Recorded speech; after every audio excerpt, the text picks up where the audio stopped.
journey beyond imposter syndrome. This is where I invite you into a space where high achievers and spiritual leaders converge to redefine success and self-worth. By sharing transformative stories and engaging with thought leaders, this podcast serves as a roadmap for navigating the complexities of imposter syndrome. It's an intimate look into overcoming personal barriers tailored for those who value wisdom, leadership, and intuition in business and life. Join me at the Humble Warrior Podcast with Alani Bankhead. Welcome to the Humble Warrior Podcast with Alani Bankhead. I am your fun-sized host, Alani Bankhead, best-selling author, professional speaker, including my TEDx, leadership consultant, and founder of Mighty Sparrow Coaching, LLC. Welcome to episode 2, you guys. And I wanted to talk a little bit about the moment when I started to realize that I had a life purpose and it started to get clear for me. You heard me talk last episode about when I was selected to be a senior Pentagon bodyguard. And it wasn't until I left that job. Remember, I was struggling. I was tired. I had just come off of a 1 year in Kuwait. And I didn't understand why I was there, but there was something in me that was saying, you're here for a reason, just trust it. And I was like, fine, I wasn't happy about it. Go back, listen to episode 1 if you missed it.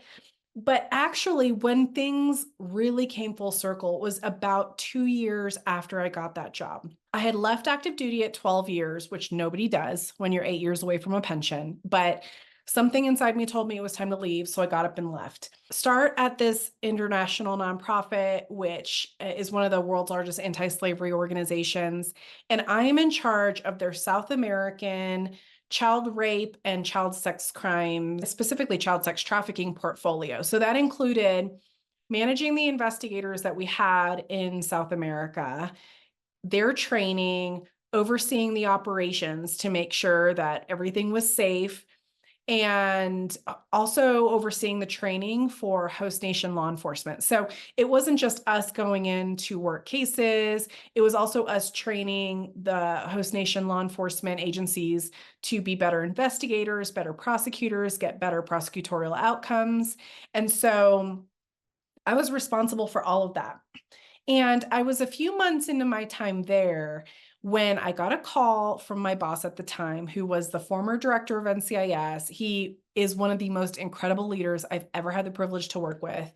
And this man says, hey, a few of our staff and a client in our field office in Kenya were murdered by the Kenyan National Police. Would you be open to going to Kenya to do protection operations because you are one of 3 personal protection trained people in the entire organization?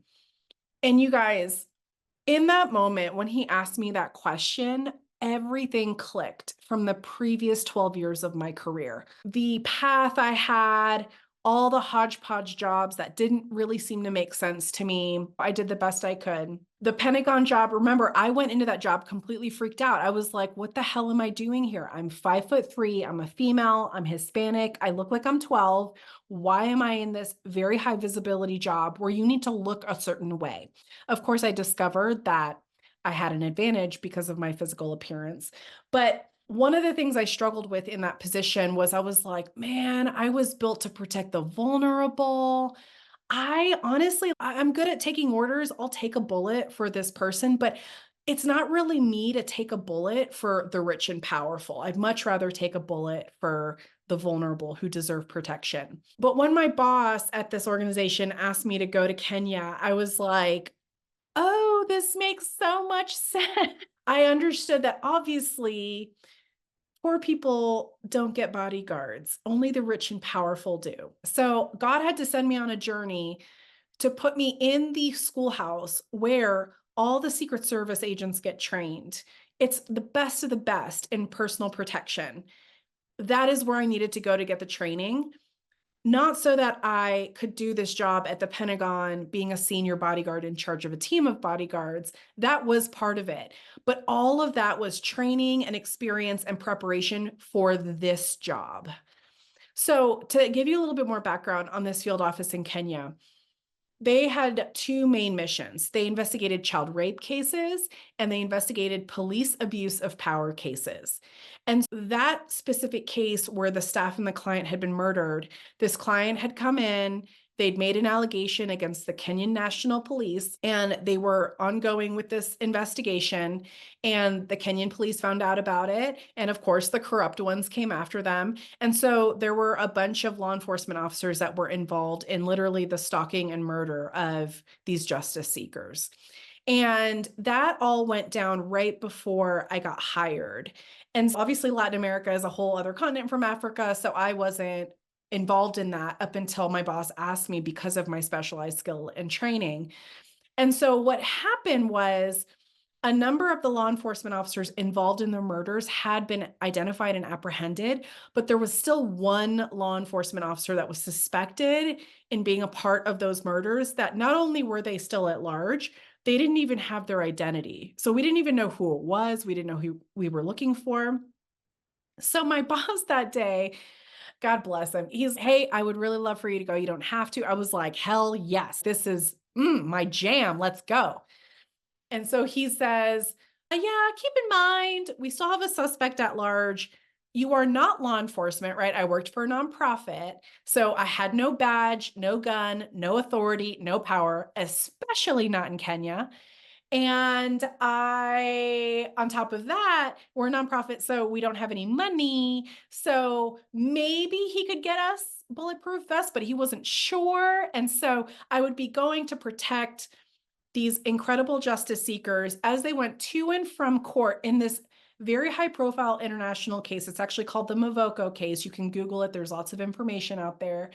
And in that moment, I was just like, this is what I was made for. Like going to protect the justice seekers who were operating in spaces where corrupt cops operate with complete impunity. Hell yes, you guys, which I know sounds psychotic to you, but to me, this was the fulfillment of almost every dream because I'd known for a long time, I in the military did not exist to be an arm of policy to further our national security goals in the selfish sense of the word. My purpose in joining the military was always because I wanted to be the person protecting the man and woman to the left and right of me who was volunteering and saying, I believe that freedom and democracy and these ideals are so valuable and so important. I'm willing to put my life on the line for it. That's who I want to spend time with. That's who I want to protect. And so this was the next evolution of that, of like even getting more vulnerable, right? Working counterintelligence in Iraq and Kuwait and other parts of the world, I was able to support in neutralizing spies and terrorists, but to protect these incredible justice seekers who most of them weren't law enforcement. They didn't have any kind of background. They were just people who cared, who wanted to make a difference. They were lawyers, they were art professionals, they were communications professionals. And so this was one of the biggest honors of my career at the time.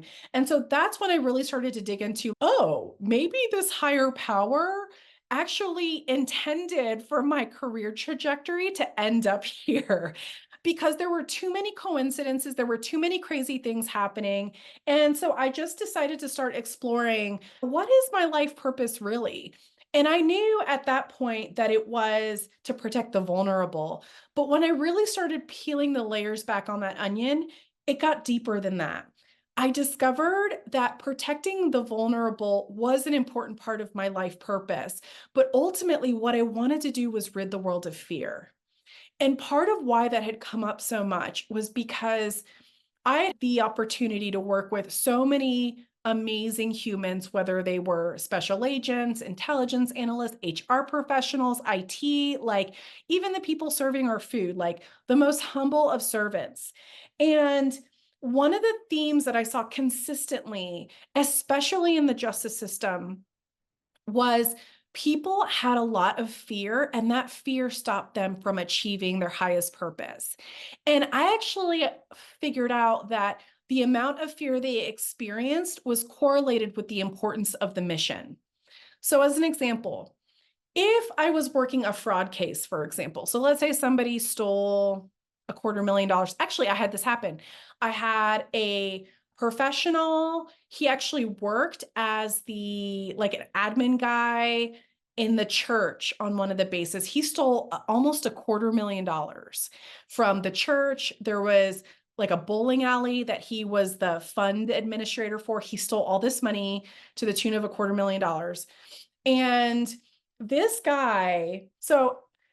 guy actually, at the end of the day, was not held accountable because we were overseas. I was stationed in Japan at the time. He had fled the country. He was not in the military. So his civilian status found him in this weird sweet spot where we actually could not convict him using our traditional system. And I was calling assistant US attorneys on the West Coast of the United States, and I was asking them, hey, can you please take this case? I even called the IRS saying, can we at least get him to pay taxes on the $250,000 since I can't take him to court? And they were like, $250,000 isn't anything. We'd have to look at least $1 million before we're even going to touch the case. So all that to say, we're talking about $250,000 lost that I could not recover.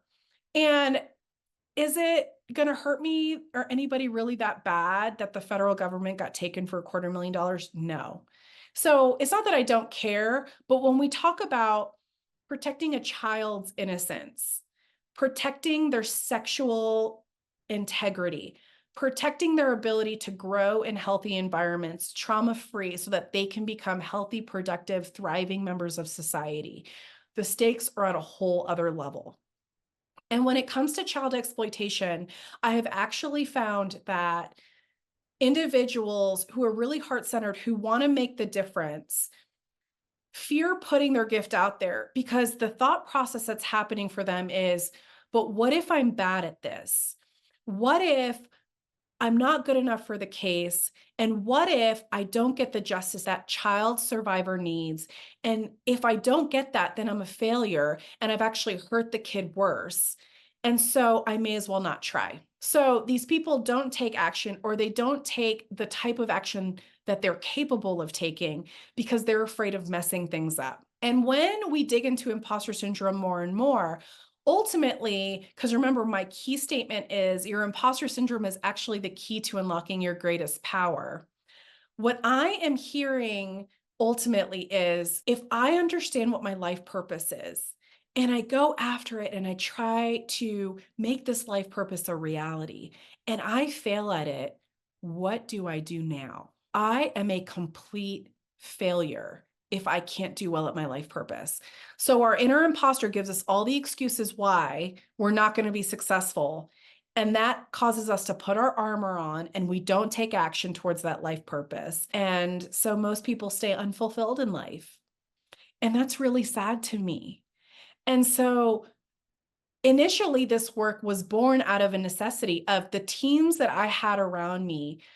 Remember, 70% of people experience imposter syndrome. That number goes up if you're marginalized. And this is over 60 plus studies that have been done since the 1970s. This isn't Alani making this up. This is actual data, tons of research backing it. And so the heart-centered world changers want to be of humbled service. That's you, by the way. And for me, creating this business was more about helping you remove the barrier of fear so that you can put your life purpose and your gifts to use in the spaces that you know desperately need your help, but also having the confidence that you cannot fail at your mission. So I'm going to say that again because it's worth saying. You cannot fail at your mission. And so this is where we go even further into the psyche and examine your spiritual beliefs. So again, I'm not here to push my agenda or my belief system on anybody, but I am here to push you in making decisions on what spiritual beliefs are serving you that you want to keep and which ones are not serving you that you want to get rid of. And whether you could be an atheist, you still have spiritual beliefs. You might believe in luck. You might believe in intuition. You might believe in the goodness of humanity and her soul or something like that. You might believe in God. You might believe in reincarnation. I've had clients that believed in reincarnation. I don't care what your worldview is, but in order for you to be effective at your life purpose, you need to understand how you interact with the metaphysical, the stuff that you can't explain that you know is true. And so for me, I was like, okay, there was a God I believed in, but up until this point where I went to Africa, that relationship was really transactional. It was more like, I need to be a good girl so that God isn't mad at me. or God sees me as a good person, rather than me co-partnering with God in creating the universe of justice and thriving that I knew our world was capable of, and that I knew the vulnerable deserve to have access to.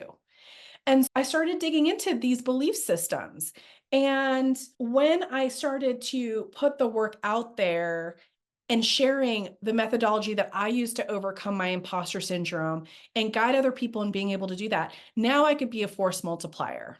So, why this is important to me is because, let's say, as an investigator, I can work on 10 cases at a time, and that's stretched thin. Some detectives at police departments have 30, 40, 50 cases. I really don't know how you guys keep up with that. But let's say, for the sake of argument, the most I can do is 10 at a time. So let's say like I'm doing roundabout 40 cases in a year. Let's say that's a really good year. I'm very productive at 40 cases. I'm still tapped out with time and energy because there are only 24 hours in a day and there's only one of me. But if I can help other people around me overcome their fear so they can put their best gifts out there, and they're creating innovative solutions because we created a fertile, safe space for them to be able to do that. Now, there's a second agent who is doing 10 cases a year, and they're doing them way better and getting better justice system outcomes. Now, there's a third agent that's doing 10 cases. So now we're being a force multiplier. And here's one thing I actually want to address with those of you who want to get into a field or are in a field where you're providing some kind of service or solution to the world that the world desperately needs, whether it's homelessness, crime, hopelessness. I don't care what your field is in. The work that you do is incredibly important, and the world needs your gift. So if I can remove the fear barriers for you to do your thing and to do it with gratitude and joy and knowing that things are going to work out rather than with fear, now we're force multiplying. A lot of you message me and you're telling me things like, say, human trafficking, for example. Oh, but there are already so many organizations in the human trafficking space.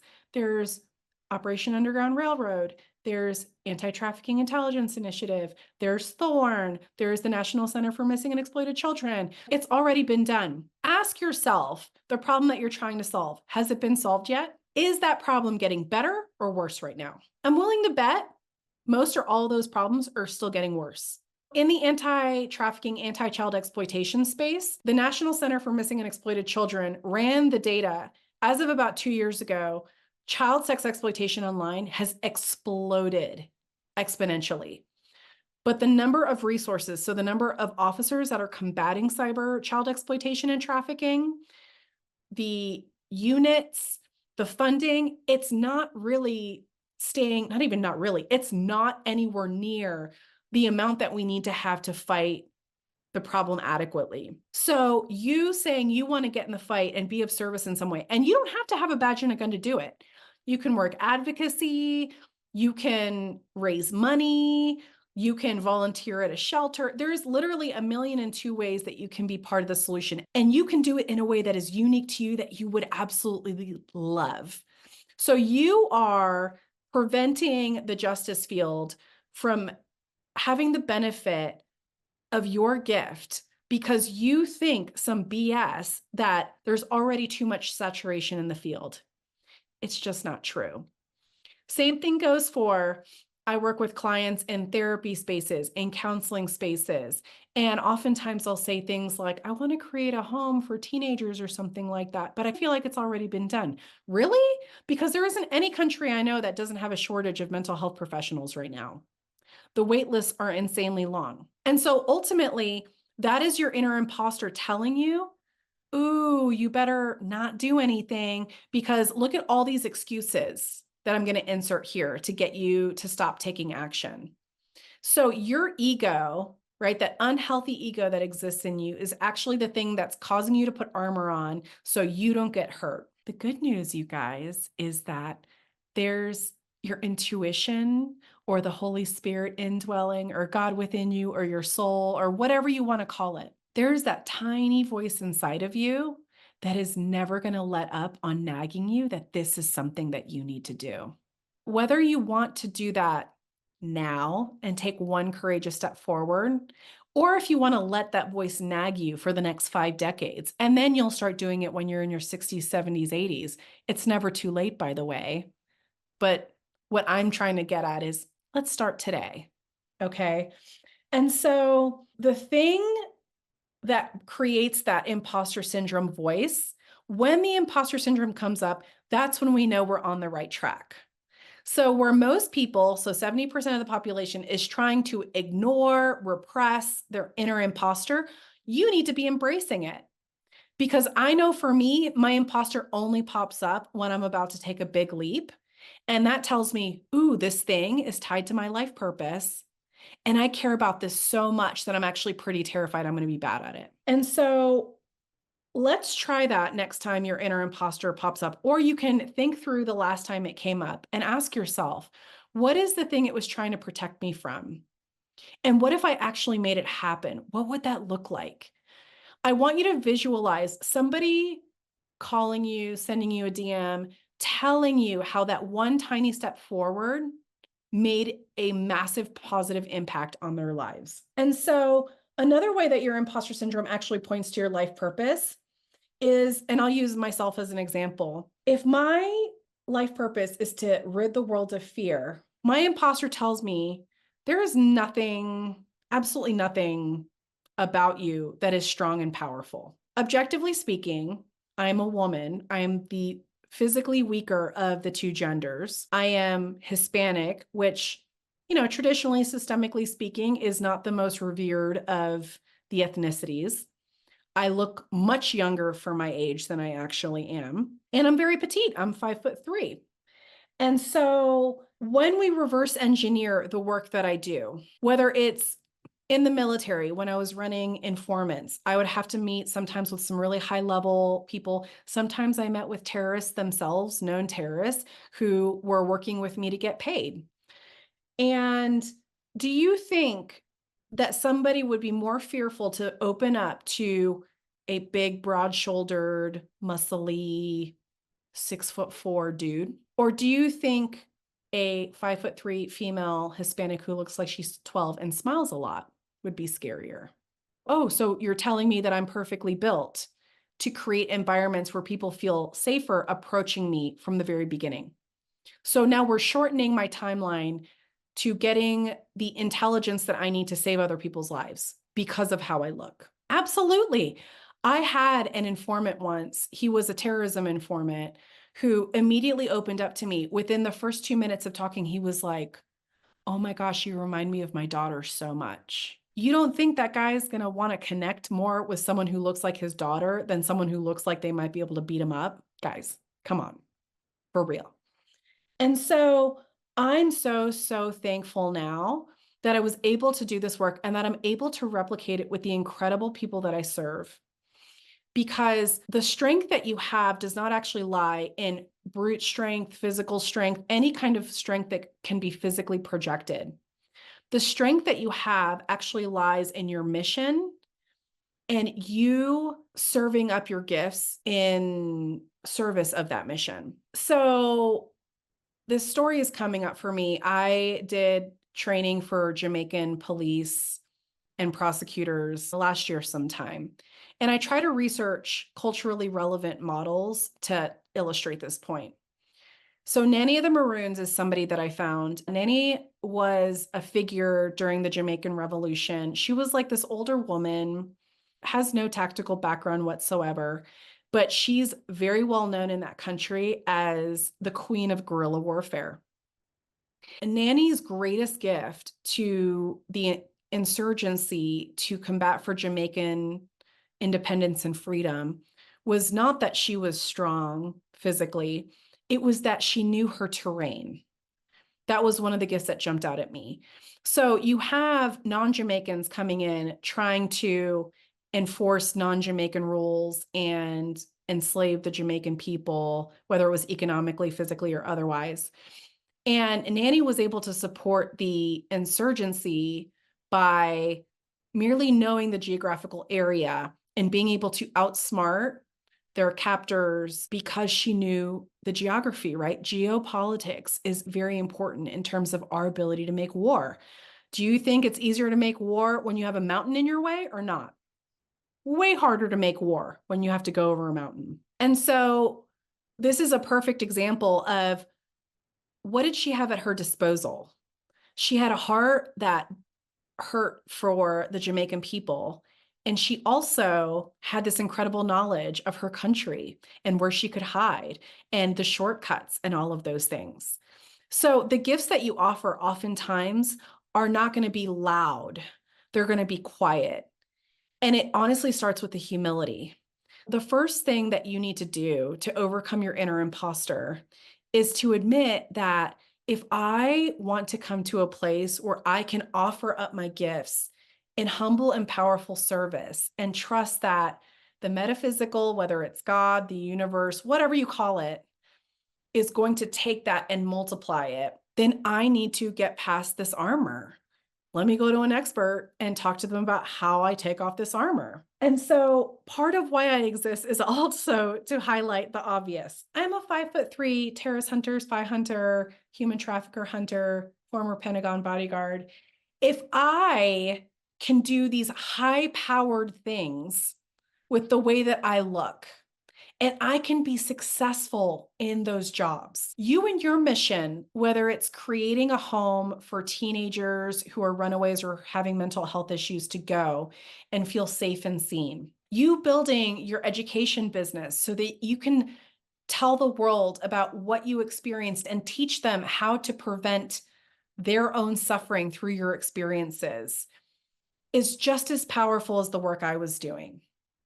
So if fun-sized bodyguard Alani can do it, I promise you, you can do it as well. And so dig into what that life purpose is. The sooner you can get out of your own head, the sooner you can actually feel the relief. And that's going to be the thing that I promise you is coming. Because remember, if you're not doing what you're aligned with in your purpose, that little intuition spirit inside of you is going to be picking at you constantly. Hey, you have a life purpose. You're not doing it. Let's get to it. You are not going to feel peace until you take one step. And that first step is going to feel scary as hell. But just like with every other client that I've had over the last 8 years, they take the first step and I'm like, oh, you did it. Did you die? And of course they laugh. They're like, no, I didn't. This big, massive, huge step that they thought was so scary. When you take that first step and you realize that you did not explode, you're going to be able to take another step and then another step. The first one is always the scariest. And so thank you guys so much for the opportunity to share a little bit about how your imposter syndrome points to your life purpose. I actually have a freebie life purpose exercise. It's hanging on my website, or you can DM me life purpose and I will send you a copy immediately.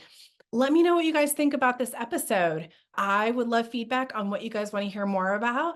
And I'm just so honored to have spent a few minutes with you guys today talking about it. But finally, I want you to remember, humble warriors, what you think is your weakness is the key to unlocking your greatest power. I love you guys. I will see you next time. Have a great evening. If you enjoyed this episode and would like some help overcoming your imposter syndrome, check out the free life purpose exercise on my website and subscribe to my blog. If you already know what your life purpose is and are ready to crush or harness your imposter syndrome, then you're going to love my best-selling book, The Least of Us: How Your Weakness Points to Your Greatest Power, available on Amazon and all major book retailers. Or you can hit me up at alani@mightysparrowcoaching.com to discuss private coaching or corporate and government training. That's ALANI@mightysparrowcoaching.com. Listen, there's only ever been one you, and there will only ever be one you. And you have a specific gift to give that the world desperately needs. Don't let your self-doubt be the thing preventing you from living your most joyful and impactful life. Until next time, I'm always cheering you on.